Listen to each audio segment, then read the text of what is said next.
Hello lovers, welcome to the portal, and today we're in the kitchen for a quickie.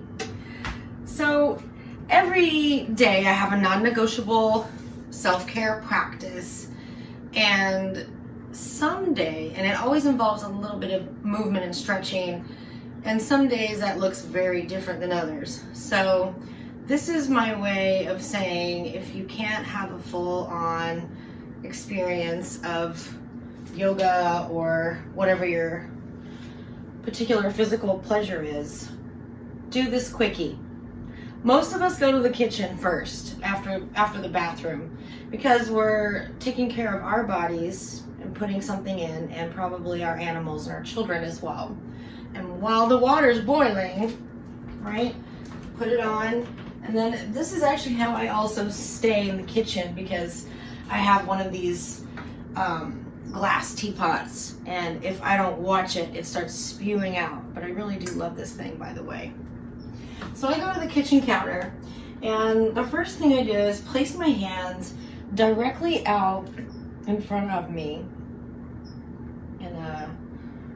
in alignment with my shoulders, and then drop the palms down, place them on the counter, and then lift up onto your tippy toes, take a nice inhale, and you might even just do a couple of those if that feels really good for you there. But for me, it's usually less about working out in the morning and first thing, and more about like, oof, feeling kind of tight, just wanting to stretch. So walk straight back. Just walk straight back as you exhale. So now I'm in downward dog on the counter, and what I want to be sure of is that I'm not pushing my heart down and getting this big hammock shape. I want to stay in this really nice line, so it's about pressing directly back with the hips. I lift ever so slightly in the back of the heart, and more like not lifting, but just allowing the space to be filled and not sagging. And then I'm opening the biceps really consciously so they're not hugging into the face. And I'm very strong in my torso, so I'm not just letting it drop. Now, it might feel good to let it drop if you're wanting to stretch your arms. So pushing back in the hips and spreading the booty out in the back, that's gonna stretch the legs. Drop your chin, that'll help with your upper back and neck.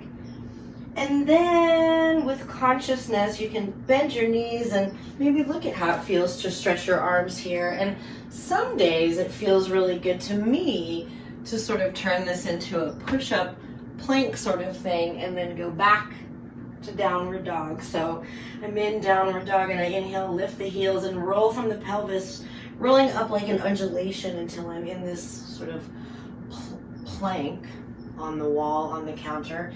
And then I give myself a push-up and go back. So that's just fun workout option. And then you can walk back as well. Just walk your hands back. Come back to the counter. Turn your fingers to face away from you. Now you could also do this on a wall in the kitchen if you have one available.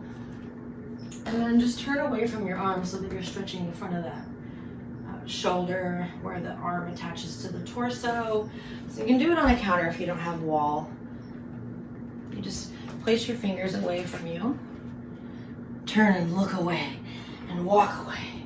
And my counter is a little bit low, so getting into a lunge with it feels good for me. Okay, and then the last thing I'll do here is I'll lean up against my counter or my wall. Check your water, see if it's boiling. Move the feet out about 12 to 18 inches, engage the upper thigh, and then with an exhale, just fall into a forward fold against the wall, or in restorative yoga we call it wall hang. You can cross your arms here and let yourself just hang. The idea is the more you can just let your head and torso hang like dead weight and keep your thighs engaged, it's really going to stretch out your low back.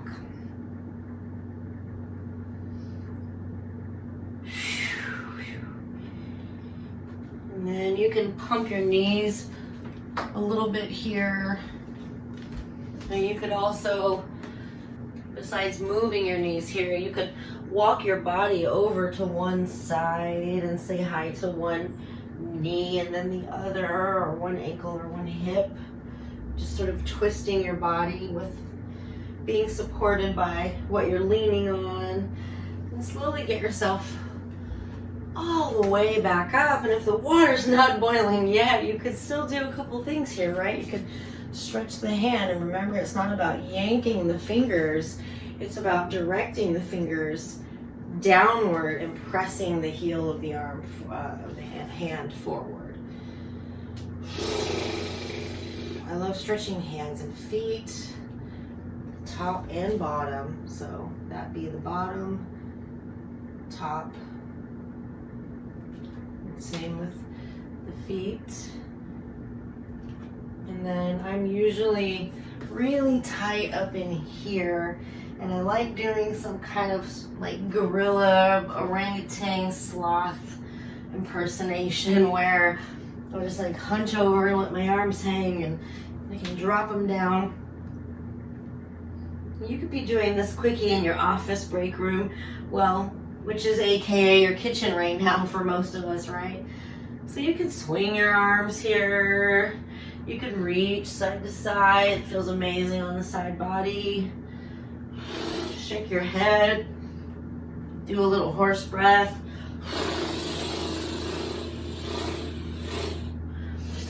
Woo! And rolling up slowly. You might want to rotate your head.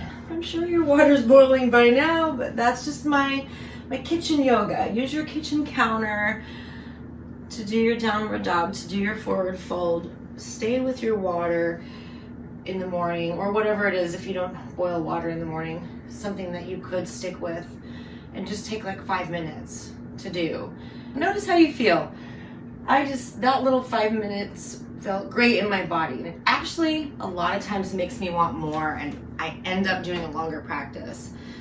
Like right now, I'm kind of feeling like I want to go do some foam rolling, so I'll probably go do that on my hips because they're feeling extra tight today. And by the way, if your hips are really tight, it's always just great to do a hip circle. And this is another one of my classic moves while I'm standing in the kitchen. Try to add that into your day. Just one task that you already do that you could stand in front of and be present with, and move your body. And see how it goes. Let me know how it goes for you. Have a beautiful day out there.